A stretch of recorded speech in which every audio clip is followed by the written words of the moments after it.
সেই সময় রেহান ক্যান্টিনে বসে বসে ওর বন্ধুদের আসার অপেক্ষা করছিল।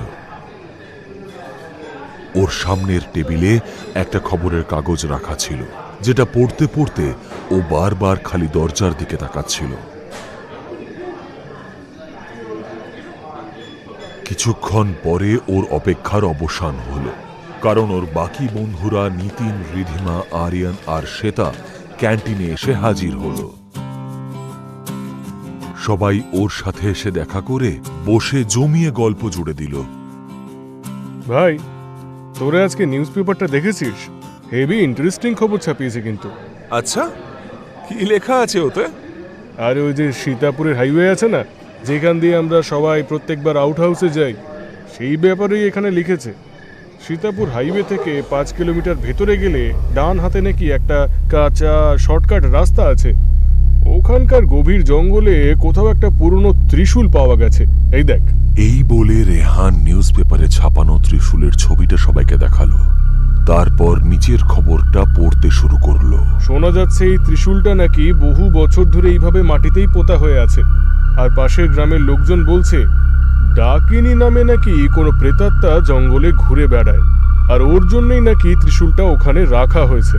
আর এই ত্রিশূলের জন্যই নাকি ডাকিনী জঙ্গল থেকে বাইরে বেরোতে পারে না, কিন্তু রাতে নাকি ও খাওয়ার জন্য শিকার খুঁজতে বেরোয়। তাহলে কি এটা শোনার পর তোর আউট হাউসে যাওয়ার প্ল্যানটা ক্যান্সেল করছিস নাকি? আরে না ভাই, এইবারে তো বরং আসল খেলা হবে। এই বলে সবাই একসাথে ডিনার করলো এবং রাত 10:20 ওদের গাড়িটা ঘন জঙ্গলের মধ্যে দিয়ে এগিয়ে যাচ্ছিল।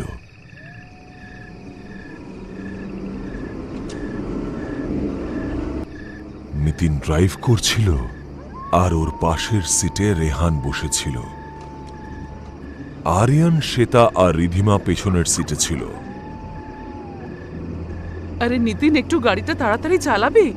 জঙ্গলের যে মোড়টা নিয়ে নিউজ লিখেছিল সেটা কিন্তু আসছে। তুই কিন্তু জোরে চালাবি ওই জায়গাটা। হ্যাঁ আরে রিধিমা, খবরটা তো মিথ্যেও হতে পারে, ওটা নিয়ে এত ভাববার কোনো দরকার নেই। আর তাছাড়া আমরা তো অন্য রাস্তা দিয়ে যাচ্ছি।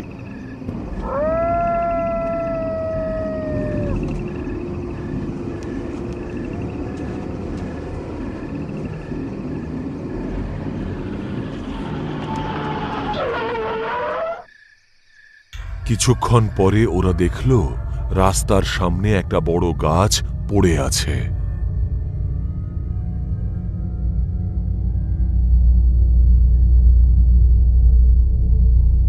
আর ডান দিক দিয়ে গেছে সেই রাস্তাটা যার ব্যাপারে নিউজ পেপারে লিখেছিল। আরে কি রে ভাই, গাছটা তো বিশাল বড়। আমরা তো এটাকে সরাতেও পারবো না। চল ফিরে যাই, চল না। কেন? আরে বাবা, এই রাস্তাটা বন্ধ থাকলেও অন্য রাস্তা তো খোলা আছে নাকি? কিন্তু ভাই, এটা তো সেই রাস্তা যেটা নিয়ে খবরের কাগজে লেখা হয়েছিল। এই শুনে সবাই হাসতে শুরু করলো। আর তারপরে নিতিন বলল, কোনো ব্যাপার না, এই নিয়ে এত ভাবিস না তো তোরা, যা হবে দেখা যাবে। এই বলেই নিতিন ডান দিকের রাস্তাটা ধরল। ভাই নিতিন, তুই না হয় ডান দিকের রাস্তাটা ধরলি, কিন্তু এই রাস্তাটা ধরা ঠিক হলো কি? আমরা আবার সামনে গিয়ে এই রাস্তায় আটকে পড়বো না তো? আরে এরকম কিচ্ছু হবে না। দেখ ভাই, আমার ক্যালকুলেশন বলছে এই রাস্তাটা সোজা গিয়ে হাইওয়েতেই উঠবে। তারপর তো মাত্র 1 ঘন্টার মধ্যেই আমরা আউট হাউসে পৌঁছে যাব। হ্যাঁ, মাঝে যদি রাস্তায় ডাকিনীর সঙ্গে দেখা হয় তাহলে অবশ্য লেট হতে পারে। শুনে সবাই হাসতে শুরু করলো। নিতিন গাড়ির স্পিডটা ক্রমশ বাড়িয়েই যাচ্ছিল, আর 45 মিনিটের মধ্যেই ওরা গভীর জঙ্গলে ঢুকে পড়ল। তখন হঠাৎ করেই কোত্থেকে একজন লাল শাড়ি পরা মহিলা আকাশ থেকে বনেটের ওপর লাফ মারল, যার ভয়ঙ্কর চেহারা দেখে সবাই ভীষণ ভয় পেয়ে গেল।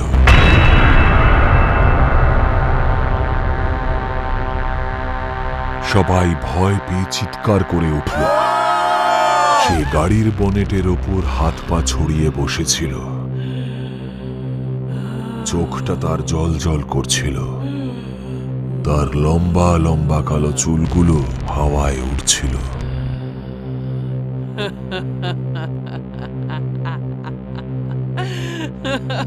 ও ভয়ঙ্করভাবে হাসতে শুরু করলো আর গাড়ির কাঁচ ভেঙে হাত ঢুকিয়ে নিতিনের গলাটা চেপে ধরল।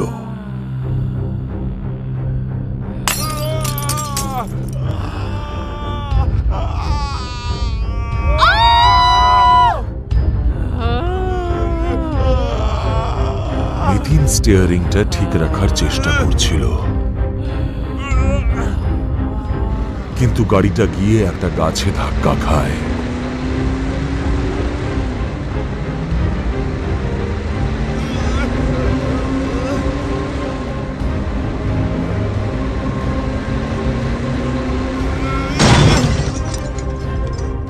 আর ধাক্কা খাওয়া মাত্রই ওই ডাকিনীটা গাড়ি থেকে পড়ে যায়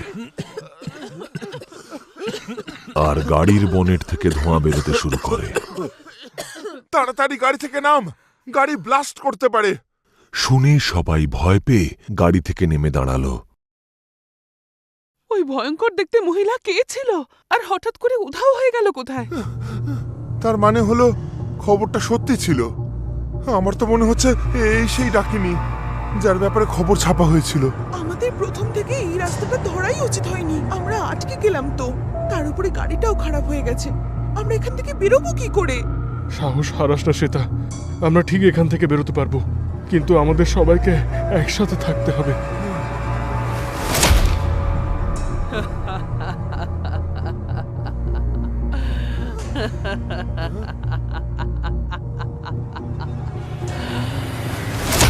সব কটাকে মরতে হবে। আওয়াজটা শুনে সবাই ভয় পেয়ে গেল। ওদের কাছে হেঁটে যাওয়া ছাড়া আর কোনো অপশন ছিল না। মনের মধ্যে ভয় আর চোখে আতঙ্ক নিয়ে তারা এগিয়ে চলল।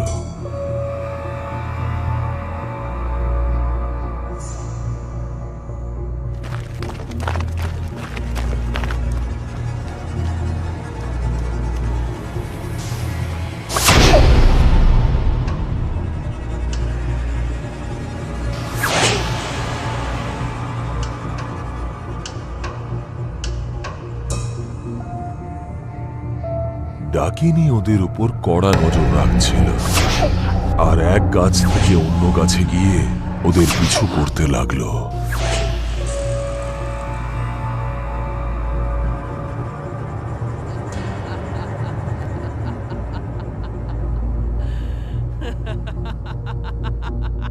ওরা কখনো হাসির আওয়াজ শুনতে পাচ্ছিল, আবার কখনো চিৎকারের আওয়াজ, যা শুনে তারা আরো ভয় পেয়ে যাচ্ছিল। কিন্তু কোনোভাবেই ওরা ওদের হাঁটা থামালো না। ডাকিনী ওদের থেকে কিছুটা এগিয়ে গেল। এবার একটা গাছে পা ঝুলিয়ে সে তাদের জন্য অপেক্ষা করতে লাগলো। আর ওই গাছটার নিচে আসা মাত্রই ডাকিনী চিৎকার করতে করতে নিতিনের ওপর লাফালো।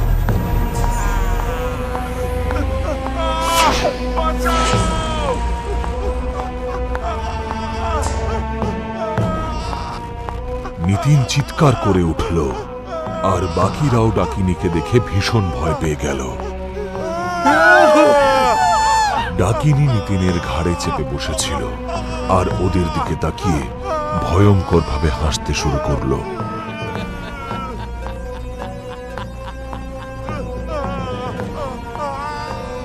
নিতিন নিজেকে ছাড়ানোর জন্য খুব চেষ্টা করছিল, কিন্তু ডাকিনী এতটাই চেপে ধরেছিল যে নিতিন কিছুতেই পারছিল না। নিতিন! এই বলেই নিতিনকে বাঁচানোর জন্য যখন রেহান এগোলো,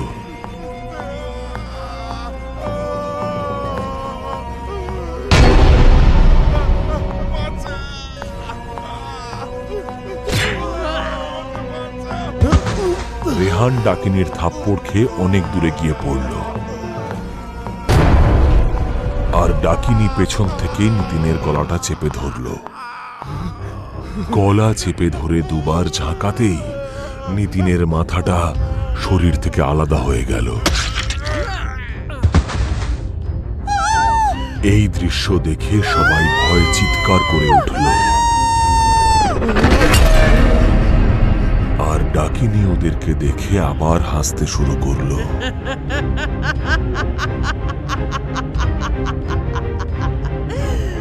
পালাও পালাও এখান থেকে তাড়াতাড়ি! রেহান চিৎকার করে বলল আর দৌড়ে ওদের কাছে পৌঁছল। আর ওরা যেন তেন প্রকারে ওখান থেকে পালানোর চেষ্টা করল। ভয়ের চোটে ওদের খেয়ালই ছিল না যে ওরা কোন দিকে যাচ্ছে। ওদের শুধুমাত্র ডাকিনীর থেকে বাঁচাটাই মূল উদ্দেশ্য ছিল। কিন্তু ওরা আর কতক্ষণই বা দৌড়তে পারত? বেশ কয়েক ঘন্টা দৌড়ানোর পর সবাই ক্লান্ত হয়ে পড়ল। তারপরে বড় একটা গাছের সামনে থেমে সবাই ক্লান্ত হয়ে বসে হাঁপাতে শুরু করলো। আমি বিশ্বাসই করতে পারছি না যে বিনীত আমাদের মধ্যে আর নেই। কি ভয়ঙ্কর ডাকিনিও! কিরকম নৃশংসভাবে নিতিনকে মারলো! এটা আমাদেরই ভুল। আমাদের এই দিক দিয়ে আসা উচিত হয়নি। যে গাছের সামনে বসে ওরা সবাই মিলে হাঁপাচ্ছিল, সেই গাছ থেকেই খুব আস্তে আস্তে ডাকিনী একটা টিকটিকির মতন বেয়ে বেয়ে নামতে শুরু করলো। সবাই তাকে দেখে চিৎকার করে উঠল, কিন্তু শ্বেতা তাকে দেখতে পায়নি, কারণ শ্বেতা পেছন ঘুরে দাঁড়িয়েছিল। শ্বেতা, তোমার পেছনে ডাকিনি, সরে যাও ওখান থেকে! শোনা মাত্রই শ্বেতা গাছের দিকে যেই তাকালো, ডাকিনী ওর ওপর লাফ মারল। শ্বেতার চোখ ডাকিনীর চোখে পড়া মাত্রই সে ভয় চিৎকার করে উঠল। ওর চিৎকার শুনে বাকিরাও ওকে সাহায্য করতেই যাবে, তখনই ডাকিনী শ্বেতার মুখের ভেতর হাত ঢুকিয়ে এক টানে জিভটা ছিঁড়ে নিল।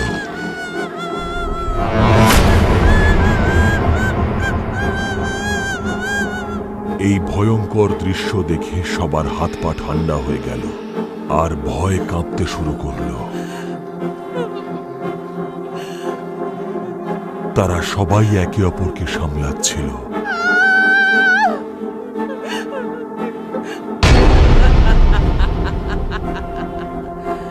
সব কটাকে মারবো। এই বলে সে তার চোখে ডাকিনী প্রহার করল, আর সে তার চোখ তাতেই আহত হল। সে তার নৃশংস মৃত্যু দেখার পর তাদের ভয়ের সীমা রইল না। ভয় পেয়ে তারা তিনজনেই সেখান থেকে পালানোর চেষ্টা করল। পালা পালা তোরা পালা! তিনজনে বাঁচার জন্য প্রাণপণে দৌড়চ্ছিল, কিন্তু তাদের কানে ডাকিনীর হাসির আওয়াজ এলেই ভয়েতে তাদের হার্টবিট বেড়ে যাচ্ছিল। কিন্তু থামার ওদের কাছে কোনো অপশন ছিল না।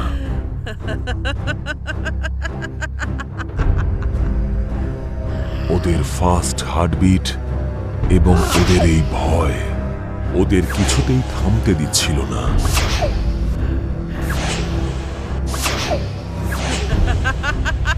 অনেকক্ষণ দৌড়ানোর পর সামনে একটা চকচকে জিনিস দেখতে পায় এবং ওরা আরো জোরে দৌড়তে শুরু করে।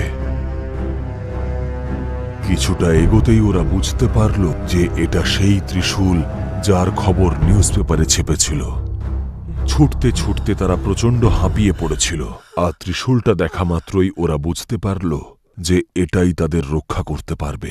ডাকিনী রেহান আর আরিয়ানের ওপর আক্রমণ করল।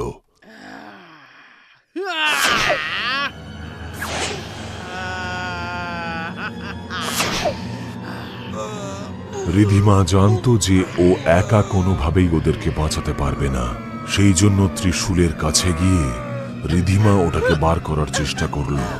ততক্ষণে ডাকিনী ওদের দুজনের গলা চেপে ধরেছে, আর তারপর রেহানের হাঁটুতেও আক্রমণ করল। এবং তার থেকে গল গল করে রক্ত ঝরতে শুরু করলো।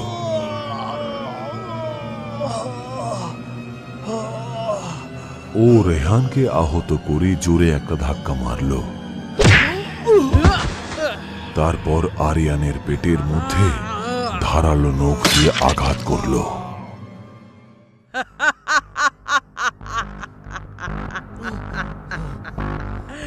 তোর পালা খোকা। এই বলে সে মাটিতে ঘষতে ঘষতে আস্তে আস্তে রেহানের দিকে এগোতে থাকল। রেহান উঠতে পারছিল না, কিন্তু ব্যথায় কাতরাতে কাতরাতে ও যতটা সম্ভব ডাকিনীর থেকে দূরে সরার চেষ্টা করছিল। ততক্ষণে রিধিমার জ্ঞান ফিরেছে।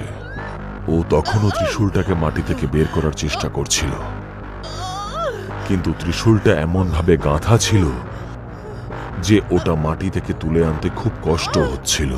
আর তখনই ডাকিনী রেহানের ওপরও আক্রমণ করল।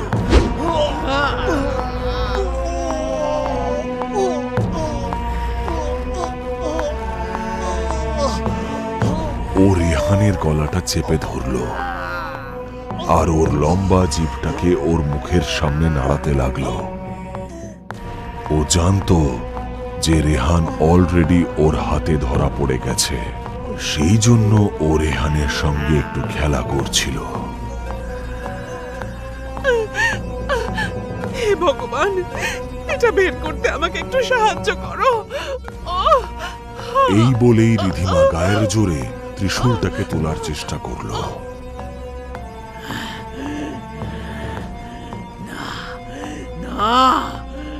আর সঙ্গে সঙ্গে চিৎকার করে ডাকিনী রিধিমার দিকে তাকালো আর রেহানকে ছেড়ে দিয়ে উঠে দাঁড়ালো। ছেড়ে দে বলছি, ওটা সরে যা। এই বলেই ডাকিনী রিধিমার দিকে ছুটে গেল। আর রিধিমা ভীষণ ভয় পেয়ে গেল, কিন্তু ও কোনোভাবেই ত্রিশূলটাকে ছাড়ল না, কারণ ও জানতো ওকে যদি প্রাণে বাঁচতে হয় তাহলে এই ত্রিশূলটাকে ওকে তুলতেই হবে। কয়েক সেকেন্ডের মধ্যেই ত্রিশূলটা উঠে এলো, কিন্তু ত্রিশূলের ঝটকায় রিধিমা মাটিতে পড়ে গেল। ও ওর হাতের মুঠোয় ত্রিশূলটা চেপে ধরেছিল। ডাকিনী সেই দূর থেকেই রিধিমার উপর ঝাঁপ মারার চেষ্টা করলো, আক্রমণ করার চেষ্টা করলো, কিন্তু রিধিমা সাহস নিয়ে চিৎকার করে ত্রিশূলটা ডাকিনীর দিকে তাক করল।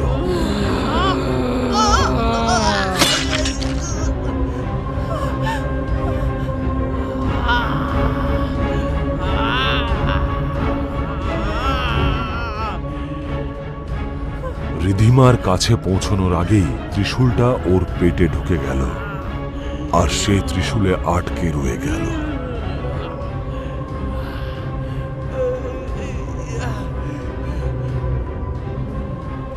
ডাকিনী যন্ত্রণায় চিৎকার করে উঠল। আর তখনই রিধিমা ত্রিশূলটা ছেড়ে দিল। নিজেকে একটু সামলে ও উঠে দাঁড়ালো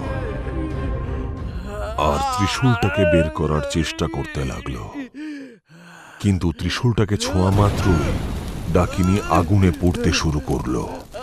আর কষ্ট পেতে পেতে মরা ছাড়া ওর আর কোনো গতি ছিল না। রিধিমা দৌড়ে রেহানের কাছে গেল আর ওকে তোলার চেষ্টা করল।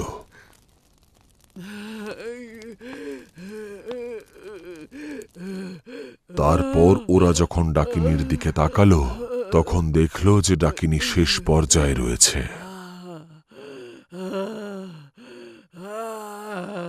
তার শরীরটা ধীরে ধীরে কালো হয়ে যেতে শুরু করলো এবং কয়েক মুহূর্তেই মারা গেল।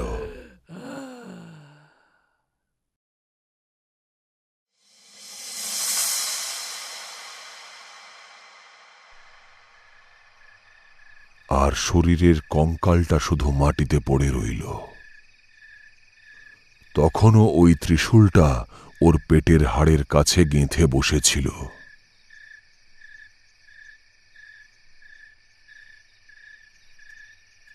এবার থেকে ত্রিশূলটা এইভাবেই এখানে গাঁথা থাকবে, আর এই জঙ্গলটা ডাকিনীর অভিশাপ থেকে সম্পূর্ণভাবে মুক্ত হয়ে গেল।